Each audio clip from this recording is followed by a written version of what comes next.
Silakan duduk Bapak Ibu saudara-saudara. Salam. Mungkin lampu di bagian apa namanya multimedia bisa dikasih nyala supaya saya bisa lihat wajah jemaat semuanya. Oke.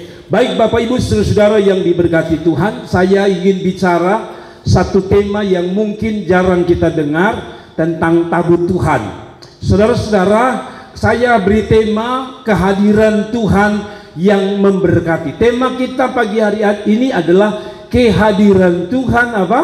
Yang memberkati. 1 Tawarik 13 ayat 14. Kita akan lihat 1 Tawarik 13 ayat yang ke-14.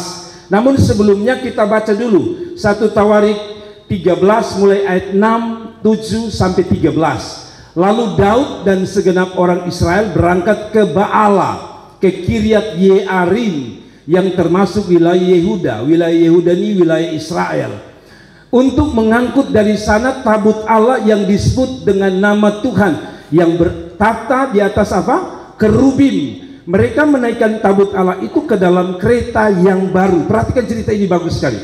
Dari rumah Aminadab. Saudara-saudara, dari rumah siapa?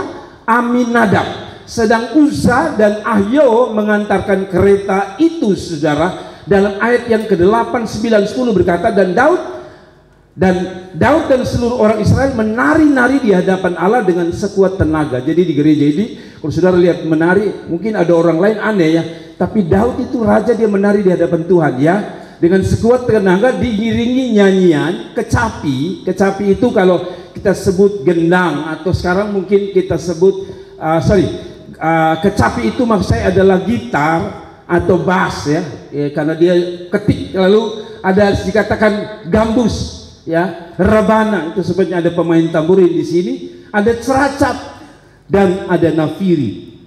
Itu dari tulang atau dari tanduk yang ditiup sebagai, kalau sekarang kita bilang trompet, kenal dengan saksofon. Tetapi semua itu dipakai untuk melayani Tuhan. Ketika mereka sampai ke tempat penggirikan kidon, maka Usa mengulurkan tangannya memegang tabut itu karena lembu-lembu itu tergelincir. Jadi ceritanya tabut ini diangkut lewat pakai apa namanya kayak gerobak ditarik lembu, dan ketika tabut itu mau jatuh, Usa mau tolong supaya jangan jatuh itu tabut. Alkitab bilang ayat 10, maka bangkitlah murka Tuhan terhadap Usa, lalu ia membunuh dia oleh karena Usa telah apa? Mengulurkan tangannya kepada tabut itu. Ia mati di sana di hadapan Allah. Nah ini menarik saudara-saudara. Daud menjadi marah karena Tuhan telah menyambar Uza demikian hebatnya, maka tempat itu disebut orang Peres Uza sampai sekarang. Pada waktu itu Daud menjadi takut kepada Allah, lalu katanya, bagaimana aku dapat membawa tabut Allah itu ke tempatku? Ini ayat 13 yang menjadi sorotan saya. Sebab itu Daud tidak mau memindahkan tabut itu ke tempatnya, ke kota Daud, tapi Daud menyimpang dan membawanya ke rumah Obed Edom. Siapa namanya? Obed Edom, orang Gad itu. Perhatikan kata terakhir ini, 3 bulan lamanya tabut Allah itu tinggal pada siapa? Keluarga Obed di rumahnya. Dan kata Alkitab, Tuhan memberkati keluarga Obed dan segala yang dipunyainya. Saudara, pegang kata ini, mari kita baca sama-sama. Tuhan memberkati keluarga Obed Edom dan segala yang dipunyainya. 1, 2, 3. Tuhan memberkati keluarga Obed Edom dan segala yang dipunyainya. Sekarang kita ganti dengan nama keluarga kita. Misalnya keluarga Blegur akan baca, Tuhan memberkati keluarga Blegur dan segala kepunyaannya. Lalu di akhirnya kita kasih tepuk tangan untuk Tuhan ya. Kita ganti dengan keluarga kita, nama kita juga boleh. 1, 2 Tuhan. 1, 2 Tuhan nanti. 1, 2, 3. 1, 2, 3. Tuhan memberkati keluarga Adu dan segala yang dipunyainya. Kasih tepuk tangan untuk Tuhan Yesus. Jadi ada keluarga Polo di sini, ada keluarga Matan di sini, ada keluarga siapa lagi? Doko di sini, ada keluarga Luin di sini, ada banyak keluarga di sini. Ada keluarga Betty di sini. Semua bilang keluarga saya akan diberkati Tuhan. Bahkan semua yang kita punya diberkati oleh Tuhan. Amin. Nah masalahnya, kalau saudara baca menarik, tabut Tuhan itu apa sih? Mungkin beberapa orang belum tahu apa itu tabut Tuhan. Saya coba kasih tunjuk dulu tabut Tuhan sebelum saya menjelaskan tabut Tuhan. Nah, tabut Tuhan itu modelnya seperti ini. Saya berharap saya ada kasih gambar di sini. Tabut Tuhan ada di atas saja. Mungkin saudara bisa lihat sebentar di paling atas dari judul ini. Ini tabut Tuhan. Kalau saudara lihat tabut Tuhan itu seperti itu. Ada dua malaikat kiri kanan, lalu ada seperti kotak. Nah, di dalam kotak ini ada isi. Ada tongkat Harun, ada apa lagi? Ada apa? 12 perintah Tuhan ada di situ. Lalu ada apa lagi?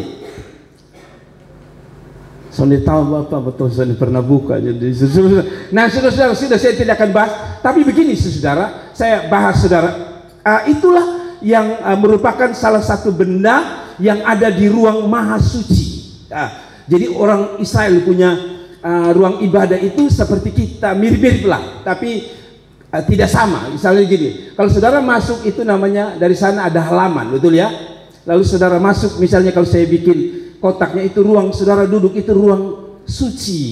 Lalu di altar Tuhan ini maha suci karena saya berdiri di altar sini. Jadi ini apa namanya? Tabut Tuhan ini ada di ruang maha suci. Ada ruang suci, ada ruang maha suci, ruang yang paling kudus. Di situ imam ketemu Tuhan. Nah, tanda Tuhan hadir itu lewat ini, lewat tadi tabut Tuhan. Jadi menurut Pentateuch, tabut dibuat dari perintah Tuhan. Jadi itu terjadi ketika Musa ada di Gunung Sinai. Kalau saudara baca, Tuhan berbicara untuk Musa lalu bikin itu tabut Tuhan. Tabut Tuhan atau tabut dan benda-benda suci lainnya dibuat oleh orang Israel. Nah, inilah tabut itu terbuat, saya jelaskan cepat-cepat saja.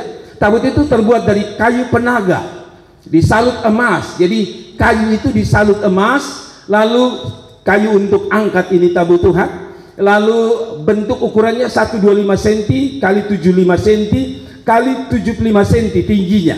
Dirancang untuk dibawa dengan cara diusung. Jadi perhatikan dia pun cara ya. Dengan cara apa? Diusung pada dua batang pengusungnya. Jadi kalau saudara lihat tadi itu ada kotak, di situ ada dua kayu panjang yang disalut emas dan mereka akan angkat langsung. Padahal tadi Alkitab bilang mereka angkat pakai apa? Gerobak. Kasih naik, padahal kata Alkitab itu gerobak sini gerobak baru. Ditutup dengan tutup pendamaian, dihiasi dengan ukiran kerub. Kerub itu malaikat dua yang kiri kanan itu. Lalu itu dilapisi dengan emas murni. Nah, kira-kira begitu. Nah, apa makna tabut Tuhan? Perhatikan, tabut Tuhan itu bagi orang Israel adalah bicara tentang hadirat Tuhan, atau lebih tepat kehadiran Tuhan. Jadi taruh di otak saudara, kalau tabut Tuhan itu bicara apa? Kehadiran Tuhan. Sekali lagi, tabut Tuhan bicara apa? Kehadiran Tuhan. Selain itu juga merupakan tanda kehadiran Tuhan, juga merupakan tempat di mana Allah bertemu dengan umatnya. Jadi kalau sekarang mungkin kita gambarkan gereja itu tempat kehadiran Tuhan, tempat kita ketemu Tuhan, persis gitu. Nah, tapi yang menarik ini saudara, kalau saudara baca ini tabut Tuhan, ini kan sebenarnya ada di bait Allah di Yerusalem. Tapi orang Filistin, bangsa Filistin, saudara ikut baik-baik supaya saudara ngerti ya. Jadi bangsa Filistin ini serang Israel, ambil dia punya tabut perjanjian, bawa ke bangsanya, taruh di kuil dewa mereka. Nah, yang menarik adalah Bapak Ibu saudara-saudara, jadi kalau saudara perhatikan, ada tempat-tempat tabut Tuhan ini ada. Tapi tabut Tuhan yang gambaran tadi apa? Kehadiran Tuhan, ternyata dampaknya beda-beda. Kalau saudara baca waktu tabut Tuhan ini ditaruh di Filistin, kalau saudara dengar bebek, tabut Tuhan taruh di Filistin, Filistin mengalami murka Tuhan. Jadi Filistin dikutuk Tuhan, padahal tabut Tuhan itu kan kehadiran Allah. Nah, saudara tahan ya, supaya saudara ngerti bahwa hati-hati dengan kehadiran Tuhan. Lalu kalau saudara baca dari pasal 13 tadi, dia pindah. Karena mengalami kutukan, karena kehadiran daripada tabut Tuhan itu membuat Filistin dikutuk Tuhan, mengalami bencana demi bencana. Lalu Raja Filistin bilang, kasih pindah, kembalikan saja. Nah, waktu dikembalikan, ditaruh di dalam satu rumah, namanya rumahnya Aminadab. Dan katanya kira-kira 20 tahun itu Aminadab juga ditaruh tabut Tuhan. Nah, setelah itu kalau saudara baca tadi, Daud ingat, lalu Daud mau bawa pulang kembali ke Yerusalem. Waktu Daud ambil pulang, mereka kasih naik di gerobak. Jadi yang kedua, dia berada di mana? Di gerobak. Jadi pertama tabut Tuhan di mana? Filistin. Di Filistin terjadi apa? Waktu tabut Tuhan bicara kehadiran Tuhan terjadi apa? Kutuk. Waktu datang di Aminadab tidak terjadi apa-apa. Waktu datang di gerobak terjadi kematian. Lalu pada poin terakhir datang di Obed Edom, Alkitab bilang Tuhan memberkati dia dengan semua yang dia punyai. Saudara lihat ini, kehadiran Tuhan itu ternyata bisa dirasakan bersama-sama. Kan kita semua rasakan kehadiran Tuhan, tapi dampak daripada kehadiran Tuhan itu beda-beda. Ada yang mungkin, maaf dalam tanda kutip, tidak diberkati, dikutuk, atau saudara seperti Obed Edom diberkati Tuhan. Nah, tunggu, ini yang menjadi kunci saya nih. Bagaimana saudara bisa diberkati? Padahal sama-sama ada dalam rumah Tuhan, sama-sama di gereja yang katanya kita ketemu Tuhan, yang katanya ada hadirat Tuhan, tapi ada yang pulang bilang gini, aduh beta diberkati, beta dijamah Tuhan. Ada yang pulang bilang, soalnya beta biasa-biasa saja. Nah, hati-hati. Ini yang disebut Anda berada di mana? Kan Alkitab bilang apa? Mungkin saudara bilang, iya, tabut Tuhan tidak ada di setiap rumah. Alkitab bilang apa? Kita adalah bait apa? Bait Allah. Berarti tabut Tuhan ada di setiap kita. Tapi walaupun tabut Tuhan sebagai lambang kehadiran Tuhan itu ada di setiap kita, kalau saudara tanggapi salah, dengar baik-baik, Anda tidak dapat apa-apa. Saudara lihat di Filistin dapat kutuk. Nah, mari kita belajar satu-satu, Bapak Ibu Saudara. Kita belajar satu-satu apa arti kehadiran Tuhan bagi kita. Saya tanya saudara, apa arti kehadiran Tuhan? Maksudnya begini, menurut saudara kehadiran Tuhan itu apa sih? Ada orang mengatakan, saya merasa kehadiran Tuhan kalau saya masuk ke sebuah ibadah, saya rasa bulu badan berdiri. Tidak salah. Ada orang yang mengatakan, saya dulu sakit Bapak, waktu saya menyembah Tuhan, hadirat Tuhan turun, saya sembuh. Oke, kehadiran Tuhan mungkin saudara gambarkan sebagai mujizat, tapi kehadiran Tuhan lebih dari sekedar mujizat. Kehadiran Tuhan lebih dari sekedar dia memberkati Anda. Kehadiran Tuhan itu benar-benar Allah sendiri hadir. Itu seperti begini, waktu Jokowi datang ke Kupang, lalu dia bagi baju kaosnya, dia lempar, Anda pulang senang bawa baju kaos. Tapi sebenarnya yang paling Anda suka, Jokowinya atau baju kaosnya? Sebenarnya Jokowinya, karena baju kaos itu mungkin dicetak di perusahaan yang sama yang kita pakai. Hanya karena dari tangan Jokowi kita merasa itu bahagianya luar biasa. Ini yang saya maksudkan. Ketika saudara mengalami Tuhan, berjumpa dengan Tuhan, sebenarnya berkat itu urusan kedua. Saya bawa ya cepat-cepat saudara ngerti. Kita mulai bahas satu-satu. Tabut Tuhan mulai dari Aminadab. Kita mulai bahas. Siapa namanya? Aminadab. Kita tidak bahas Filistin. Filistin sudah dikutuk Tuhan gara-gara ada tabut Tuhan. Padahal tabut Tuhan harusnya memberkati Filistin. Lalu sekarang mereka kasih pindah di Aminadab. Apa yang terjadi dengan Aminadab? Saya baca ya. Lalu Daud segenap orang Israel berangkat ke Baala, ke Kiryat Yearim yang termasuk wilayah Yehuda untuk menyangkut dari sana tabut Allah yang disebut dengan nama Tuhan Allah yang bertata di atas kerubi. Lalu mereka menaikkan tabut Allah itu ke dalam kereta yang baru dari rumah Aminadab. Saya tanya saudara, ada terjadi sesuatu di rumah Aminadab waktu tabut Tuhan ini ditaruh di rumahnya? Ada terjadi sesuatu? Tidak ada.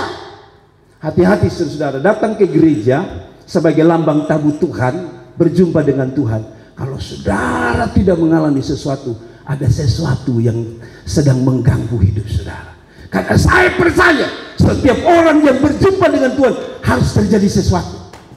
Saudara kalau baca itu Lazarus yang mati sekalipun, waktu Yesus datang dia bangkit. Bartimeus yang buta, waktu dia ketemu Yesus dia lihat.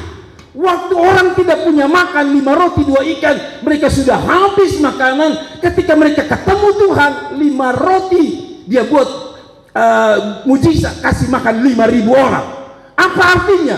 Kalau kehadiran Tuhan, gereja sebagai lambang kehadiran Tuhan, Anda tidak mengalami sesuatu, Anda masuk dalam keluarga siapa?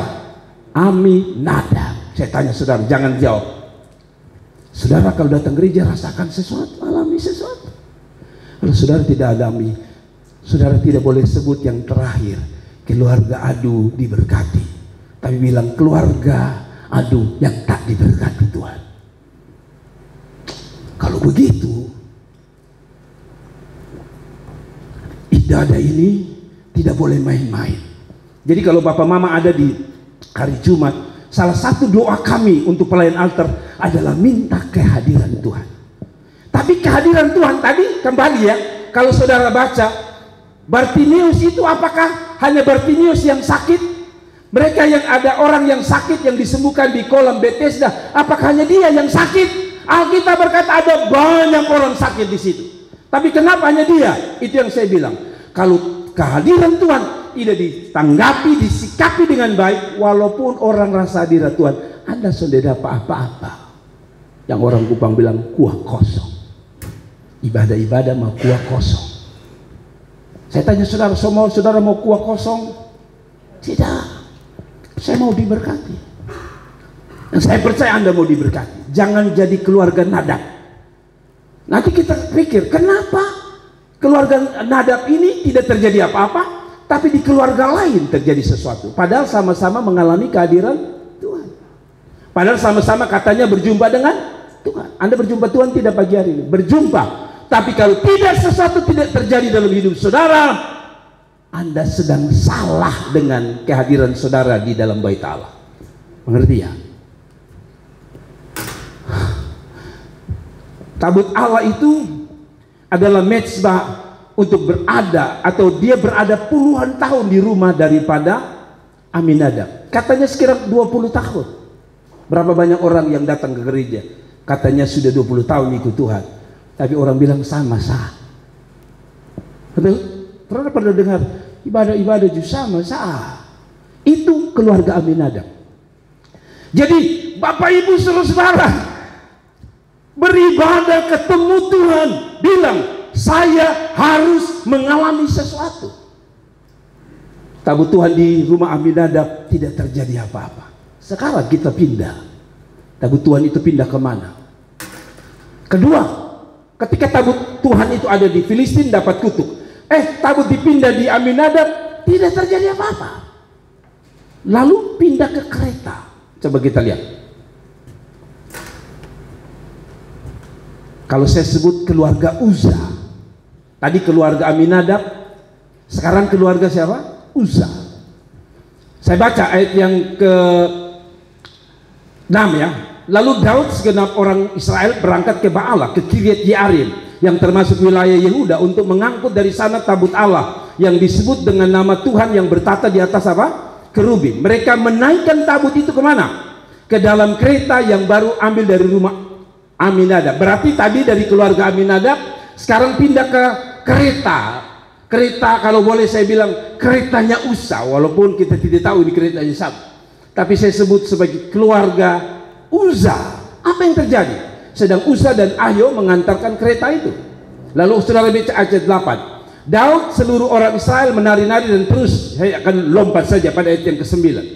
Ketika mereka sampai ke tempat penggirikan namanya Kidon, ini jalan karena mungkin sentuh batu, itu gerobak hampir terbalik dan tabut Tuhan hampir jatuh. Lalu Uza berpikir, aduh tabut Tuhan jatuh, dia sentuh untuk tahan ini tabut Tuhan. Dan apa yang terjadi ketika mereka sampai ke tempat pengirikan Kidon, maka Uza mengeluhkan tangannya memegang tabut itu karena lembu-lembu itu tergelincir. Perhatikan, maka bangkitlah murka Tuhan terhadap Uza, lalu ia membunuh dia karena Uza telah mengulurkan tangannya kepada tabut itu. Ia mati di sana di hadapan Allah. Lihat, di Filistin ada tabut Tuhan, tapi mereka mengalami kutuk.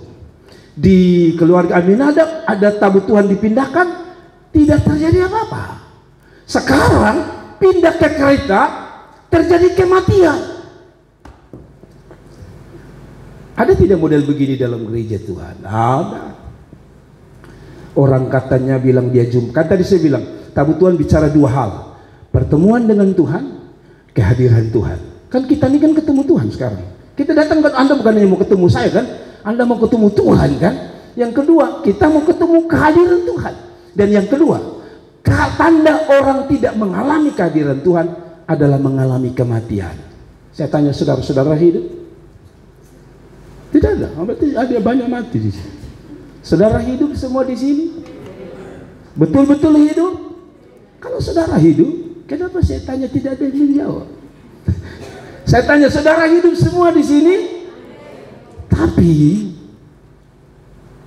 ada yang mati dari kita. Apa itu? Rohani kita.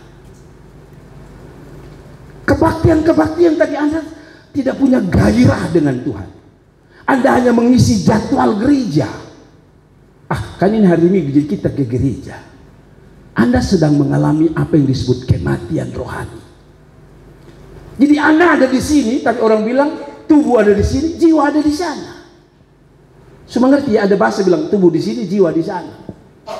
Tubuh ada di sini, maka kita pun otak ada di paripurnasi di rumah. Ada dengar saya khotbah ini, Bapak Gembala ada khotbah. Tahu tadi setrika mati ke belum ya? Ini mati.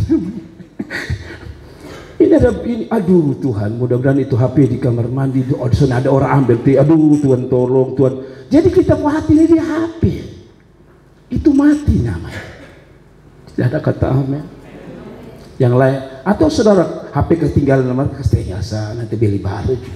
Apal itu iPhone 15, jantung begini saudara. Saudara lihat bahwa kadang-kadang orang beribadah hatinya di sana. Amin. Saya tanya saudara, saudara dari tadi hatimu ada di sini? Yes, kasih tepuk tangan itu saudara. Berarti saudara akan masuk dalam golongan Obed Edom. Tapi tunggu sampai Obed Edom.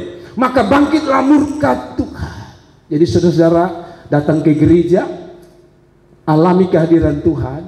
Tapi kalau saudara mengalami kematian, Anda sedang tidak mengalami kehadiran Tuhan sebenarnya. Anda sedang halusinasi. That's right. Bahasa Inggris. Anda sedang berhalusinasi. Kelihatannya Anda merasakan hadirat Tuhan. Tapi kalau hadirat Tuhan tadi saya bilang, Lazarus yang mati bangkit. Jadi kalau saudara bilang saudara datang ke gereja, tapi kehidupan rohanimu makin mati, Anda tidak ketemu Tuhan. Betul tidak? Ketemu Lazarus mati bangkit. Kita lain ketemu Tuhan makin mati. Perasaan rindu pada Tuhan mati. Perasaan rindu melayani Tuhan mati. Berarti Anda tidak ketemu Tuhan. Anda hanya ketemu pengkhotbah. Anda hanya ketemu praise and worship, tim praise and worship. Tapi kita mau ketemu Tuhan. Yang setuju katakan amin. Jadi lihat, di tempat yang berbeda, dengan kehadiran tabut Tuhan yang sama, tapi mereka mengalami perbedaan-perbedaan. Nah, saya akan lebih banyak nanti pada poin terakhir, tapi saya bawa saudara 2 Samuel 6. Itu juga tulis yang sama. Ketika mereka sampai ke tempat pengirikan, maka Usa mengulurkan tangannya kepada tabut Allah lalu memegangnya karena lembu-lembu itu tergelincir. Mengapa akhirnya Usa dibunuh? Padahal kan dia mau tolong tabut Tuhan yang kudus itu, seperti kita kan. Saya lihat kalau Alkitab jatuh, kita ambil kok kita cium begini kan, lap-lap kita cium. Sebenarnya itu tidak ada pengaruh saudara. Memang dia jatuh. Dia tidak bedanya dengan HP. Dia jatuh ketinggal saja. Karena dia berisi sesuatu yang kudus. Tapi itu Alkitab itu biasa saja. Nah Usa ini berpikir bahwa ini mau jatuh, dia tahan, dia mati. Seterusnya ayat 7 bilang begini, maka bangkitlah muka Tuhan. Nah di sini lebih jelas. Kalau kalau tadi 1 Tawarik tidak jelas, tapi di sini jelas kenapa Tuhan bunuh Uza. Maka bangkitlah muka Tuhan terhadap Uza, lalu Allah membunuh dia di sana karena apa? Keteledorannya. Ia mati di sana dekat tabut Allah itu. Bayangkan, di tabut Allah yang hadirat Tuhan ada, mati di situ. Makanya saya minta maaf ya, saya minta maaf. Ada orang dalam pantauan saya, kan saya yang lihat saudara. Saudara kan balik belakang semua, jadi tidak ada lihat kiri ke kanan. Saya lihat di sini, ada orang lain tuh dengar firman Tuhan, wajahnya Tuhan, amin. Ada yang dia lihat saya ini kayak dia mau telan. Jadi saya juga agak takut-takut, kadang-kadang saya lihat tambah lain. Ada yang lebih parah. Ada yang lebih parah. Dia hormat saya dari awal sampai akhir. Alias dia mengantuk. Apalagi kalau saya sudah lihat orang begitu, saya saudara itu, woi, dia bangun misalnya. Itu yang orang bilang datang pada Tuhan, katanya ketemu Tuhan, tapi mata tak tidur. Kira-kira kalau Jokowi datang di rumah saudara, saudara begitu, pas Jokowi datang, salam Jokowi. Saya pikir Anda mata akan terbuka, bukan hanya mata, HP terbuka terus. Selfie Bapak Tuhan. Sayang orang bilang datang ke rumah Tuhan, tapi mati, tandanya itu. Sama kayak orang sana hidup. Kalau datang ke rumah Tuhan penuh semangat, katakan amin. Bukan datang, saya tahu saudara punya beban. Kalau datang ada beban, pulang, yes, saya menang. Ini, oke, tepuk tangan itu. Ini datang, pulang lebih parah lagi. Itu namanya Anda tidak ketemu Tuhan, amin. Kalau Anda ketemu Tuhan, datang bawa beban, pulang bawa kemenangan, datang bawa kutuk, pulang bawa berkat. Itu baru ketemu Tuhan. Ada amin. Saya tidak lagi lihat ada yang tidur. Kalau tidur, maka saya akan seperti SBY, bangunkan dia. Kan SBY waktu dia lagi pidato, ada yang menteri yang tidur bilang bangunkan dia. Bolehkah saya bikin begitu? Bangunkan dia. Tapi begini maksud saya, kehadiran Tuhan membuat kita bangkit. Saya lihat Anmes Kamaleng datang kapan hari.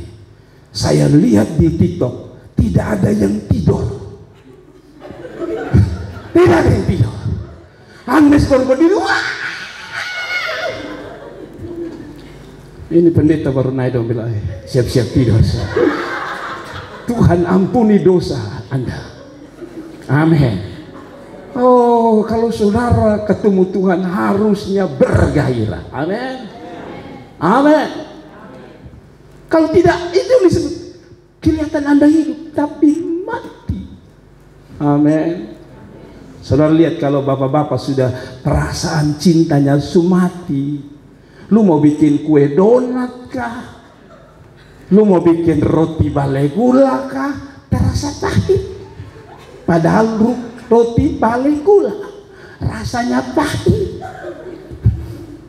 Karena sudah kehilangan cinta. Orang yang sudah tidak ada kehilangan gairah dengan Tuhan, tandanya mati. Amin. Mulai rasa mati, yaitu tanda fisik mulai muncul tadi. Orang ada enak-enak dengar firman, sampai suka ketawa-ketawa, dia masih. Itu yang siapa namanya gubernur bilang namkah. Tahu namkah? Dengar firman Tuhan itu tak usah buka mulut, buka mata. Ini dia mata tertutup, mulut yang terbuka. Hai, buka mata, mulut tutup. Amin. Kita terbalik. Sudah, jangan terlalu banyak. Mungkin, tapi sudahlah, nanti terlalu lama saudara tersinggung. Ternyata saya dapati, ternyata ada di sini. Tabut Tuhan itu tidak boleh sembarang angkat. Yang angkat harus namanya suku Lewi.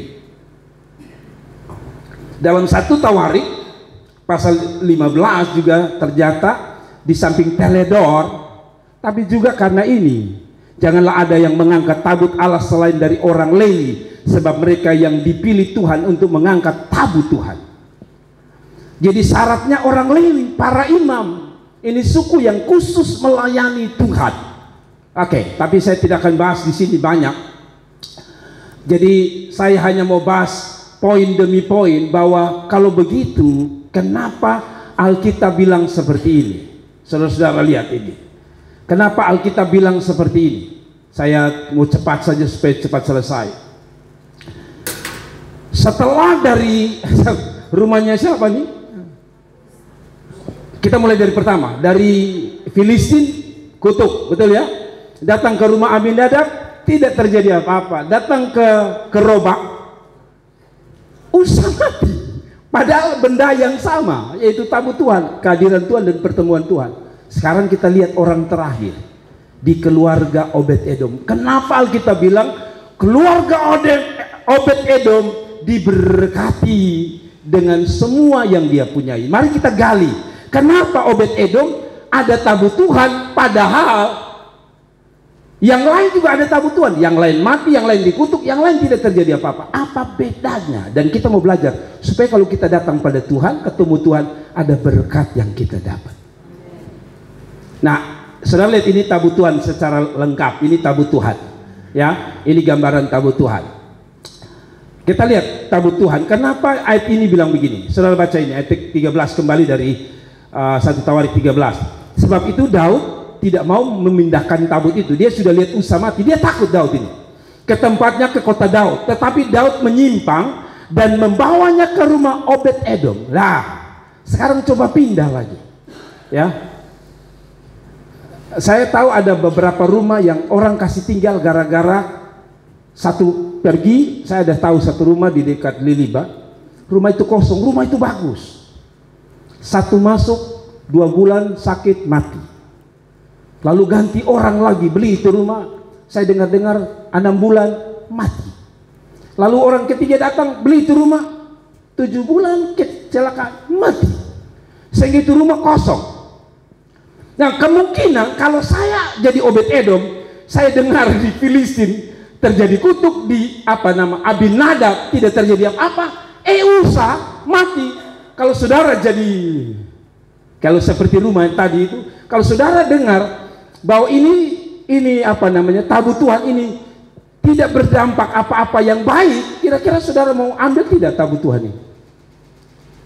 Setelah dengar peristiwa tadi di Filistin dikutuk, Usa mati, Aminadab tidak terjadi apa-apa, kira-kira saudara terima tidak secara akal manusia? Harusnya kita bilang, aduh, bawa ke tempat lain, bawa ke tempat lain. Tapi Alkitab tidak bilang bahwa Aminadab suruh bawa ke tempat lain. Kalau begitu kenapa ini terjadi? Mari kita bahas. Mari kita bahas. Mari kita bahas apa yang terjadi. Pada ayat yang 2 Samuel 6 ayat 9, perhatikan 2 Samuel 6 ayat 9 bilang begini. Pada waktu itu Daud menjadi apa? Takut kepada Tuhan. Lalu katanya, bagaimana tabut Tuhan itu dapat sampai kepadaku? Sebab itu Daud tidak mau memindahkan tabut Tuhan itu ke tempatnya, ke kota Daud. Tetapi Daud menyimpan dan membawanya ke rumah Obed-Edom. Kalau begitu, rahasianya ada di sini, saudara. Saya coba cari kenapa Obed-Edom diberkati. Saya cari semua, tidak ada tentang Obed-Edom. Kecuali tentang Obed-Edom ini hanya nama. Tapi mengapa Obed-Edom diberkati, saya tidak tahu. Tapi akhirnya saya gali dari yang lain dan saya ambil kesimpulan satu. Kalau mau ketemu Tuhan, kalau mau merasakan kehadiran Tuhan, kehadiran yang akan memberkati, maka sambutlah pertemuan Tuhan itu dengan Tuhan itu, kehadiran Tuhan itu dengan pertama, dengan rasa takut akan Tuhan. Kalau tidak, seperti orang Filistin, rupanya orang Filistin itu paksa ambil. Jadi mereka tidak mengerti ini tabut Tuhan untuk apa, ambil saja. Mungkin karena mereka dengar sesuatu mujizat terjadi dari tabut Tuhan. Tapi mereka sendiri tidak takut akan Tuhan. Kenapa? Buktinya dari mana? Mereka ambil, pindahkan dari bait suci, dari baitnya orang Israel, pindahkan ke kuil dewa mereka. Ini kan tidak mengerti, ini namanya tidak takut Tuhan. Amin. Saudara, kalau saudara mau diberkati oleh Tuhan di dalam pertemuan ibadahmu, lakukan ibadahmu dengan satu dasar, takut akan Tuhan. Maaf, bukan karena saudara takut dengan pendeta. Bapak Gembala WA beta 5 kali. Masih mendingan Bapak Gembala WA Anda 5 kali. Kalau Tuhan WA lu 1 kali, pulang langsung. Saudara pilih, Gembala WA 5 kali atau Tuhan bilang, Markus, lu terlalu lama di dunia, pulang. Pantas lo ada makan-makan, tiba-tiba orang bilang, nah mau tadi malam sumati di Lekoten. Pertama, ketemu Tuhan, alami kehadiran Tuhan, balas dengan rasa takut akan Tuhan. Amin. Kalau saudara tidak takut Tuhan, saudara tidak akan alami apa-apa. Orang sudah bersaksi sana, dia diberkati oleh Tuhan. Orang di sana sudah bersaksi, wow, lawatan Tuhan terjadi. Anda tidak alami. Kenapa? Karena Anda melakukannya bukan karena dasar takut akan Tuhan, tapi dasar takut kepada manusia. Anak-anak kaum muda, saya kasih ingat, melayani bukan karena Anda takut Bapak Gembala tegur Anda. Melayani Tuhan yang terbaik bukan karena supaya Bapak Gembala, oh Bapak Gembala tak salah atau habis. Salah. Tapi saya beribadah, saya melayani, saya berdoa karena saya takut Tuhan. Amin. Saudara hidup benar bukan karena takut mama. Ini kalau betul tak salah nih mama tua, dia malai ambil itu sapu lidi baru dia hantam di betis, baru dia cubi di paangkan naik, kincing ditambah. Bukan itu dasarnya. Dasar kita takut Tuhan. Kasih tepuk tangan itu Tuhan Yesus. Saudara, kalau tidak terjadi apa-apa. Orang mau tumpang tangan kah, pendeta mau tumpang kaki satu kali dan tangan, tidak terjadi.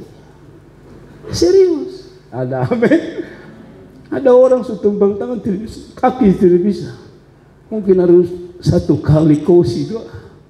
Tapi itu hanya ilustrasi. Hanya saya maksud gini, Anda mau alami sesuatu dalam hadirat Tuhan, ibadahlah, buat segala sesuatu dengan satu, saya mau takut Tuhan. Amin. Saudara lihat ini ayat yang ke-11 dari 2 Samuel 6. 3 bulan lamanya tabut Tuhan itu tinggal di rumah Obed-Edom, orang Gad itu, dan Tuhan memberkati Obed-Edom dan seisi rumahnya. Bayangkan, kalau saudara takut Tuhan, saya percaya tabut Tuhan itu berbeda dengan saudara. Kita boleh sama-sama di gereja Nazaret, ibadahnya sama jam 8, jam 5 sore. Tapi kalau engkau ibadah, melayani dengan takut Tuhan, berkatmu beda. Kalau kita bilang, ada amin. Kalau saudara melihat sesuatu yang berbeda dari hidup saudara, takut Tuhan. Yang menarik saudara, Obed-Edom ini, kalau saudara baca namanya banyak, dan katanya Obed-Edom itu sebenarnya bukan satu. Obed-Edom ada yang menyebut dia orang Filistin, dari kata dari Gad. Gad itu adalah salah satu kota di Filistin. Filistin adalah bangsa kafir. Tapi kalau saudara baca Alkitab, dia juga, nama Obed-Edom juga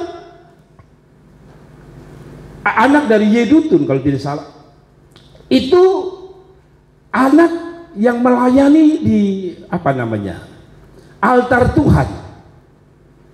Ada juga bilang dia ini orang dari Samaria yang kerjanya main bass, kecapi tadi.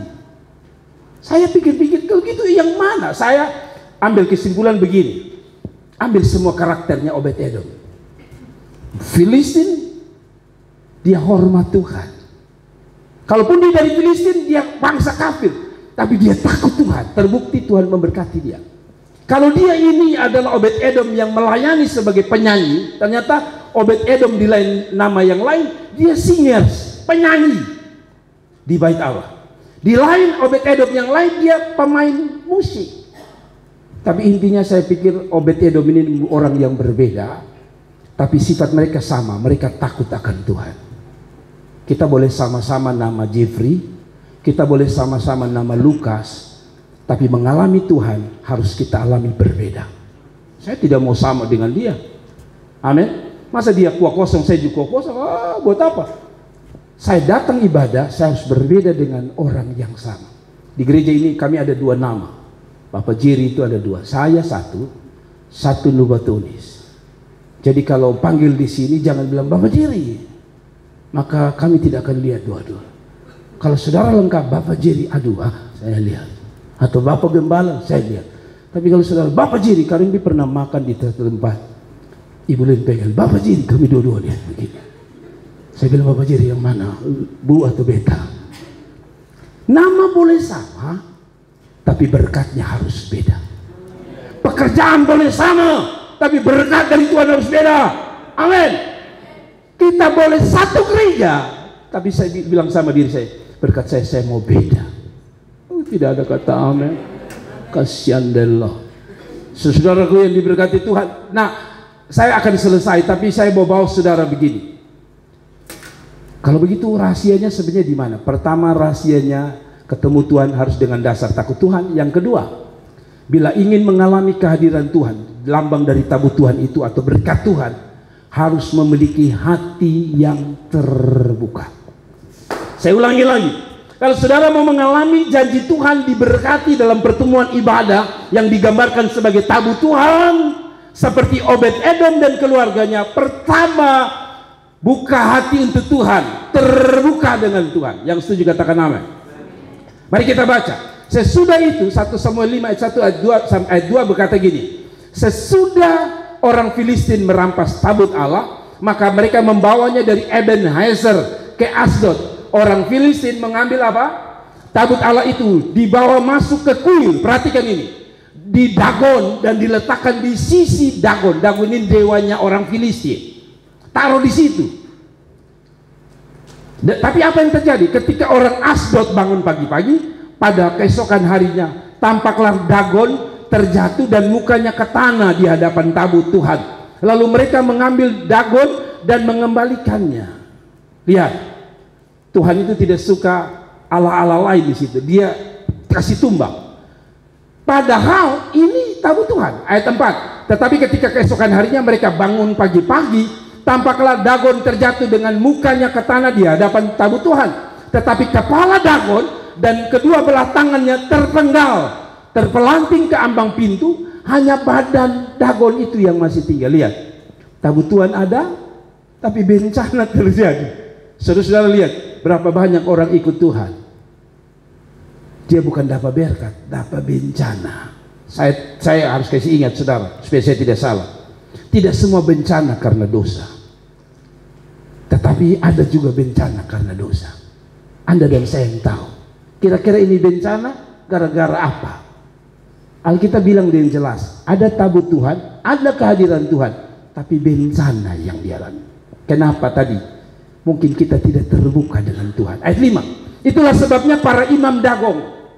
Saudara tahu, orang agama kafir juga ada imam, ada pendetanya. Dan semua orang yang masuk ke dalam kuil Dagon tidak menginjak ambang pintu rumah Dagon yang di Asdod sampai hari ini.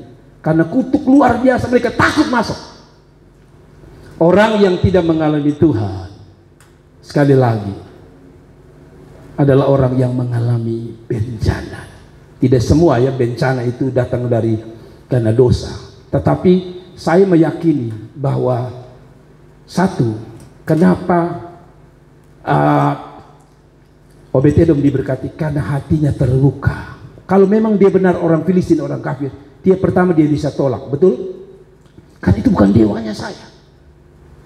Tapi yang kedua, dia bisa tolak. Kenapa? Karena dia sudah dengar ada peristiwa-peristiwa kutuk dan sebagainya. Tapi bayangkan, walaupun ada risiko situ, dia bilang begini, tidak apa-apa, kasih masuk Dagon, kasih masuk tabut Tuhan di sini, dan Alkitab bilang dia diberkati. Apa artinya? Orang yang mau lihat Tuhan dalam hidupnya, dalam perjumpaan dengan Tuhan, adalah orang yang terbuka dengan Tuhan tanpa pikir dampaknya. Saya ulangi, orang yang akan diberkati dalam pertemuan ibadah dengan Tuhan adalah orang yang membuka hati kepada Tuhan tanpa memikirkan dampaknya. Maksudnya bagaimana? Tadi kan sudah lihat toh, dampaknya mengerikan kan? Filistin dikutuk Tuhan luar biasa. Usa mati. Siapa mau pegang barang keramat model begini kan? Tapi dia terbuka tanpa dia pikir resiko. Begini contoh. Kadang-kadang orang ikut Tuhan hitung-hitung resiko. Yang selalu saya bilang di sini. Kalau ini yang terjadi, Anda tidak akan pernah mengalami berkat Tuhan. Contoh. Kita datang ke gereja tapi banyak kali kita hitung-hitungan dengan Tuhan. Aduh, beta mau bangun pagi mah. Ini paling enak. Dingin-dingin begini tidur sampai siang.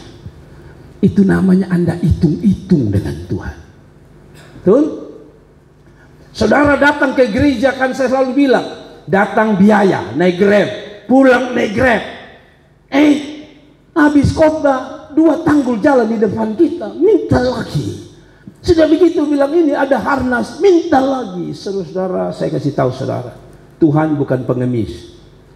Kalau Tuhan minta dari saudara dan saudara beri, karena dia mau memberkati saudara.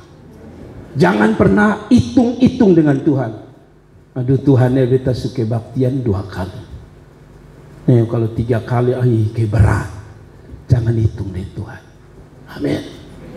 Kita ini orang Kupang, saya selalu bilang, makan puji walaupun tidak perlu makan nasi. Kita ini kalau dipuji luar biasa. Biar kita susah-susah. Ya. Kita gaya sedikit, nona-nona puji bilang, kakak ganteng, wih ganteng sekali, dia pun kepala naik, kakak ganteng, traktir dong. Langsung dia bilang, ambil sah, berapa ambil sah. Tapi dan Tuhan dia hitung-hitung. Sebelum masuk dia tukar doi di kios Bugis sana, beli gula-gula dulu, dia masih merasa besar, misal uang 50 dia, masih besar, beli gula, masih ada besar. 20 tuh besar. Ambil itu 20 lagi, bilang, ini beli apa lah paman? Padahal dia sudah beli apa-apa, dia hanya untuk supaya uang makin kecil aja. Datang lalu dia kasih 2.000. Kalau dulu saya bilang, gambar apa? Gambar apa dulu? Gambar Patimura. Patimura itu muka sudah kumis karena berwibawa, ada parangnya sebagai lambang pahlawan dari Ambon, Patimura. Tapi saya suka bikin ilustrasi dari itu. Pantas kita pun berkat dipotong-potong, seolah berkat, saya siap memotong berkat-berkatmu. Banyak hitungannya. Sampai-sampai waktu dia di jamaah Tuhan masih juga hitung-hitungan dengan Tuhan. Istri saya ini kan pasang bulu mata palsu. Jadi dipesan oleh yang pasang, ibu tidak boleh disentuh air karena kalau tidak gugur. Biasa orang kena air itu tambah subur, ini kena air gugur. Jadi singkat cerita, kami berdoa dengan anak-anak di sini, kami saling terbuka, kami berdoa menangis. Lupa bahwa pesan tadi tidak boleh kena air. Masalahnya di hadirat Tuhan. Oh, hancur hati, menangis istri saya, berdoa sungguh-sungguh. Pas selesai, rusak. Kadang-kadang kan kita begitu toh, dalam hadirat Tuhan kita sulit di jamaah Tuhan karena kita bilang, aduh menangis mah ini pada lepas, oh nenek. Kita sebenarnya Tuhan sudah jamah hati hancur, air mata mau jatuh, tapi kita bilang, wih tahan, karena ini pada 45.000. Beda kalau FIFA nomor 4 nih, dia mau malele pi. Saudara, itu saja kita masih hitung. Saya lihat banyak orang menangis di hadirat Tuhan, ada air mata hingus keluar, ada ambil istri tekan kuat di sini. Kau jangan keluar, kau jangan keluar, lipstik telah pas, kau jangan keluar. Nah ini kan namanya hitung-hitungan sahabat Tuhan. Saya kadang-kadang renung betul juga, Tuhan ini jemaat hitung-hitung. Padahal kan sisa lukas tinggal saja kan, pulang kan masih ada di rumah, tempel 4 cm udah 8 cm. Makanya datang itu 12 cm memang, supaya kalau dia mengalir turun masih ada 7 cm. Amin. Kadang-kadang mau makan saja hitung-hitungan, makan untuk dirinya dia sendiri hitung-hitung. Dia baru pakai lipstick kan, makan bakso itu dia buku mula besar-besar. Kalau bisa bakso tidak sentuh bibir merahnya. Aduh, kadang-kadang saya lihat ibu-ibu ini saya kasihan, bikin beban tambah beban. Coba setengah asli lu kodo amis sudah lu gigit fafak sama dia aja. Tapi karena itu tadi suka hitung-hitungan, ada amin. Berhenti hitung-hitungan dan Tuhan. Amin. Tuhan kasih napas itu full Bapak. Nanti lu sakit itu baru lu rasa bagaimana Tuhan tahan-tahan napas itu. Waktu lu pakai oksigen baru sadar bahwa aduh Tuhan, baru beta sadar. Tuhan saya tidak hitung. Pernah Tuhan hitung dengan saudara? Jemaat Nazaret su pakai oksigen 2 tabung, belum bayar. Tapi lihat, Tuhan tidak hitung, kita hitung. Sampai Alkitab bilang dia serahkan anaknya yang tunggal, tidak hitung. Kita ini hitung-hitung. Amin. Bertobat kalau masih hitung-hitung. Tuh sudah datang kebaktian lagi 2 jam lebih, betul bilang sebentar balik angka sampah. Bapak-bapak ada janji mau angkat sampah. Tak usah peduli saudara. Lakukan untuk Tuhan, tidak ada yang sia-sia. Kasih tepuk tangan untuk Tuhan. Saya bilang beberapa minggu yang lalu, saya bikin cerita di sini. Kita ini enak jemaat, tinggal nyanyi saja, ikut saja yang sini. Dalam Tuhan, itu lagu baru. Tadi saya kadang-kadang lagu baru itu kadang-kadang saya juga buka mulut saja. Yang penting Tuhan tahu saya puas hati, saya memuji Tuhan, kan? Semua ini pengorbanan, jangan dihitung. Saya selalu bilang, kasihan jemaat itu enak, nyanyi mau ratusan kali enak, tidak bikin apa. Kasihan dong di sini. Sang leader itu berteriak, ada amin, belum ada amin di sana. Belum dia bilang semangat, dia suruh lompat di sini, sana masih kayak robot. Sini setengah mati saudara. Saya bilang tapi tidak apa-apa, sang leader. Kalaupun orang lain tidak hitung, lupa air ludah Tuhan hitung. Karena ketika sang leader sudah nyanyi-nyanyi, tinggal air ludah sebenarnya. Tapi selalu jemaat bilang ref lagi lu. Tidak tahu dia bergumul dan dia punya air ludah. Yang kedua saya bilang pemain drum. Sang leader bilang artinya ref. Ulang lagi bapak. Ini pemain drum bisa stroke. Ref. Tapi selalu saya bilang jangan hitung dengan Tuhan. Pemain gitar cuma Anda tidak tahu dia pegang strum itu. Tapi tidak apa-apa, jangan hitung dengan Tuhan. Amin. Mau jemaat mau nyanyi 8 kali kah? Tuhan hitung. Biar Tuhan yang hitung, jangan Anda yang hitung. Saya ulangi lagi. Biar Tuhan yang hitung, jangan Anda yang hitung. Tuhan tahu lu suka baktian berapa kali. Tuhan tahu lu sudah keluar ojek berapa kali. Tuhan tahu. Tuhan pasti ganti. Amin. Saya ulang-ulang membuktikan itu saudara. Satu waktu saya pergi ibadah di satu gereja bersama istri, anak-anak masih kecil. Saya kasih tahu saudara, ketika Anda tidak hitung, saya ulangi, Tuhan yang hitung. Jadi satu pagi saya bangun dengan istri, kami tidak ada uang. Uang hanya datang gereja, pulang tidak ada uang. Ada Anda model begitu? Saya dan istri pernah tidak ada uang, datang modal hanya datang. Jadi kami datang kebaktian. Habis kebaktian, saya lihat istri saya, mudah-mudahan ada jemaat yang Papa, roh Tuhan bicara, Papa sonada roy, kasih. Saudara-saudara, habis kebaktian tidak ada yang kasih uang. Akhirnya kami turun jalan kaki lewat Konino, terus lewat mau SMP 2 itu Kupang Farma itu kami belok, turun jalan kaki gendong anak. Kasihan waktu itu saya lihat saya istri kasihan, betul-betul dia tidak hitung karena keringat turun, bedak seluntur, anak TPR. Oi, kita kapal musim, kita turun lewat, tidak terjadi apa-apa. Tiba-tiba ada orang berteriak, Bapak. Siapa sih panggil saya? Saya pikir kan bapak itu banyak kan, semua bapak-bapak ada lewat. Saya tunggu lagi, kalau dia tambah pendeta berarti saya. Bapak pendeta, oh saya. Kakak, kenapa? Masuk dulu kau minum. Dalam hati Tuhan boleh hitung, pasti dapat minum. Dan benar, dia bikin teh, bikin kue. Pulang saudara-saudara, kami togor pulang. Sudah dalam hati, sudah ada bensin, bukan bensin di motor. Bensin di kaki, yaitu perut sukinya. Bensin motor GL sudah mulai jalan. GL itu goyang lutut, bukan GL motor pro. Selesai. Kita bilang, oh sudah ada bensin di perut, jadi kita GL. Goyang lutut, kita turun sampai Webang. Pas keluar, itu ibu bilang begini, adek, waktu itu Jenny, adek, ini uang gula-gula dalam hati saya, bukan gula-gula, uang bemo bapak. Dan ketika itu saya, ya biasalah kita kan, orang kasih kan tidak mungkin, ambil sudah. Kita bilang begini, sudah, tak usah. Pada dalam hati, ini kalau diambil kembali mati banyak orang.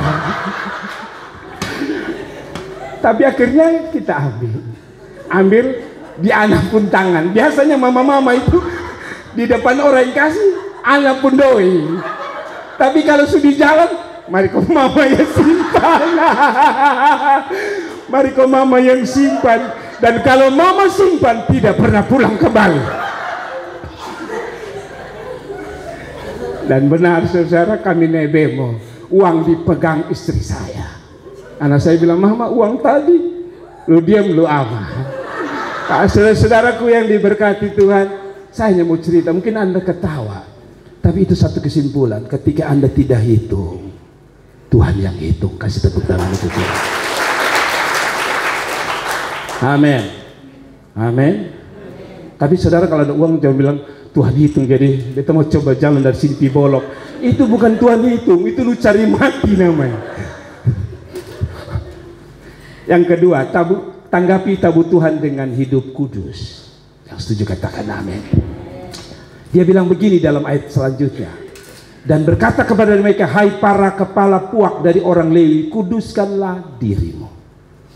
Jadi tabu Tuhan itu harus disambut dengan kekudusan. Amin. Saya tanya mama dong, pernah punya baju noda? Pernah punya baju noda? Pernah? Pernahkah Anda punya baju noda, apalagi noda besar? Lalu saudara datang di pesta perkawinan anaknya gubernur, sambil saudara bilang, dia pakai baju itu ada noda. Saya rasa tidak.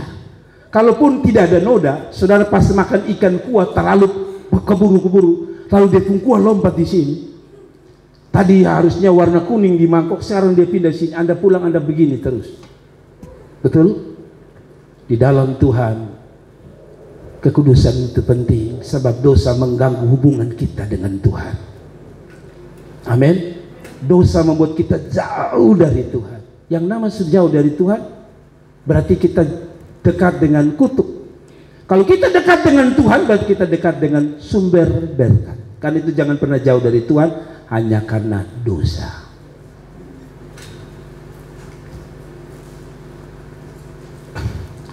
Satu waktu Musa di atas sebuah bukit, dia ketemu Tuhan. Lalu ada belukar yang menyala, kata Alkitab, tapi kata Alkitab apa? Tidak terbakar. Musa lihat itu, lalu Musa mau pergi periksa. Waktu dia mau periksa, ini suara terdengar begini dalam Keluaran 3 ayat 5. Lalu ia berfirman, jangan datang dekat-dekat, tanggalkan kasutmu dari kakimu, sebab tempat di mana engkau berdiri itu adalah tanah yang kudus. Lagi ia berfirman, akulah Allah ayahmu, Allah Abraham, Allah Ishak, Allah Yakub. Lalu Musa menutup mukanya sebab ia takut memandang Allah. Kasut itu sepatu, sendalnya orang Israel yang punya tali-tali. Jadi waktu dia ada di situ, itu kan padang sebenarnya. Tidak ada yang kudus di situ. Tapi Tuhan bilang, beta ada di situ, itu kudus. Saya kasih tahu Bapak Mama, kudus itu bukan hanya di gereja ini. Kalau saudara keluar di sana, di sekolahmu, di situ ada Tuhan, ada kaki Tuhan. Kan Allah itu maha hadir. Jadi dimanapun kita diminta kudus, maka saya percaya berkat Tuhan mengikuti saudara.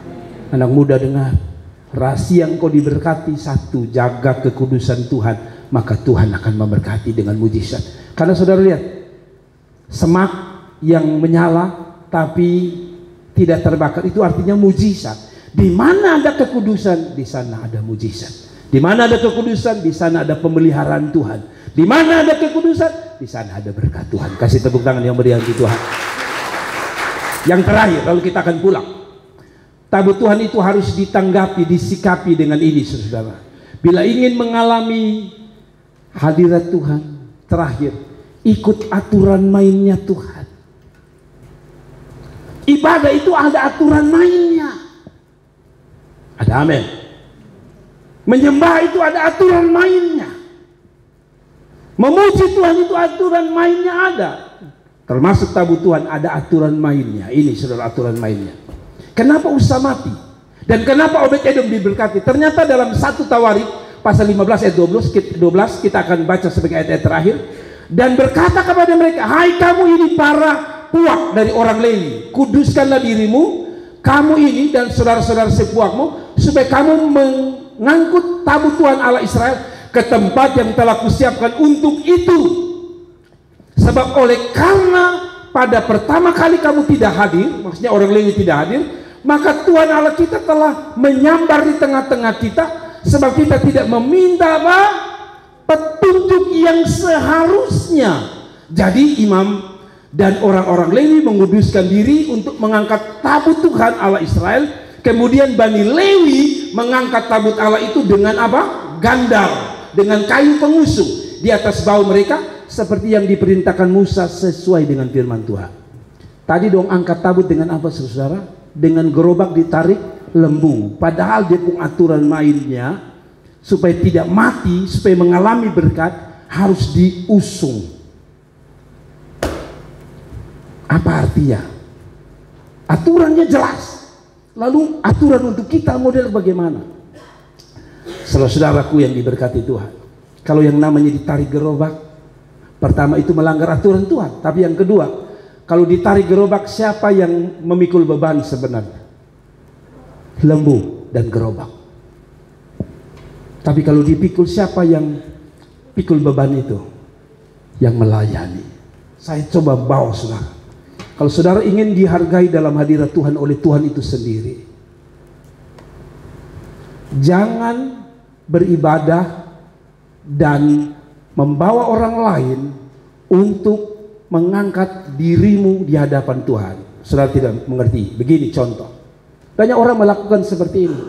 Contoh, Anda tidak datang gereja, tapi Anda bilang gini, Bapak, Mama sen bisa gereja, jadi Mama bawa apa-apa, bawa perpuluhan dan persembahan, pilih anak-anak, Mama titip doa atau Bapak titip doa. Itu yang disebut langgar aturan. Ada begitu? Anda dong pergi gereja semua, ingat pisah-pisah doa ke si Mama. Doa itu masing-masing. Pikul sendiri, angkat sendiri, angkat hatimu sendiri, maka Tuhan akan membalas pribadi lepas pribadi. Jadi kalau ada orang ibadah, dia mau kastenggal. Kalau ada istri bilang, Mbak ibadah, kastenggal kalau dia mau, karena berkat itu urusan pribadi masing-masing. Ada amin. Ada amin. Karena kita bilang, waktu mereka suruh apa? Gerobak yang pikul, lalu ditarik oleh apa lembu, Tuhan tidak hitung. Tuhan hitung waktu dia yang angkat sendiri. Saudara-saudara boleh minta saya dukung saudara dalam doa, tapi iman dan hatimu lebih penting, karena Tuhan lebih menghormati iman dan hatimu daripada hati seorang pendeta, sekalipun dia kudus pendeta itu, tapi Tuhan lebih butuh hatimu. Makanya Tuhan bilang, persembahkanlah persembahan yang hidup, yaitu diri saudara, bukankah orang lain. Jadi kalau saudara, maaf ini contoh lagi, kalau saudara melayani, maaf ini contoh saja, misalnya kita mau Natalan, kan pasti ada kerja-kerja sedikit toh, ada yang bersihkan halaman, ada yang masak. Kalau saudara bilang, Fred biar dia yang kerja, tong pisah kok, maaf, tinggal menikmati acara saja. Hati-hati, dia yang kerja yang dihitung oleh Tuhan, karena dia yang angkat tabut Tuhan. Kalau saudara memberi, lalu saudara lihat orang lain tidak memberi, jangan ikuti dia. Karena engkau yang angkat, engkau yang memberi, engkau yang dihitung Tuhan. Engkau bilang, mungkin saudara bilang gini, satu saudara datang kebaktian lagi, itu justru pemalas. Hati-hati, lembu tidak dihitung, gerobak tidak dihitung, dihitung adalah orang itu sendiri. Jadi kalau saudara beribadah orang lain tidak mau, orang kubang bilang, karena yang diberkati adalah saya mau diberkati, keluarga saya harus diberkati. Maaf ya, itu sebabnya saya kadang-kadang agak lucu kalau saudara bilang begini. Saya tanya, kenapa saya datang? Bapak Tuhan ini kadang-kadang jadi karmana kok beta susia, kalau disuganggu bepati bisa gila. Itu namanya Anda pakai gerobak dan Anda pakai lembu orang. Semua bergantung dari lembu dan gerobak. Anda tidak akan diberkati. Orang lain mau bikin apa, saya memilih untuk setia dengan Tuhan. Kasih tepuk tangan itu Tuhan. Ngerti ya? Hari ini Tuhan singkat manis sekali untuk kita. Dan intinya begini saudara, kehadiran Tuhan selalu membawa berkat. Kalau sesuatu tidak terjadi, Anda mungkin bagian dari siapa? Aminadab dan Filistin. Mungkin juga Anda mengalami apa yang disebut dengan Usa, tapi bilang sama Tuhan, mulai hari ini saya akan beribadah dengan takut Tuhan, saya tidak peduli dengan orang lain, saya melayani Tuhan, saya mau beribadah karena saya percaya Obed-Edom diberkati, saya dan keluarga saya diberkati oleh Tuhan. Kasih tepuk tangan, mari kita bangkit berdiri dan kita berdoa bersama-sama. Haleluya.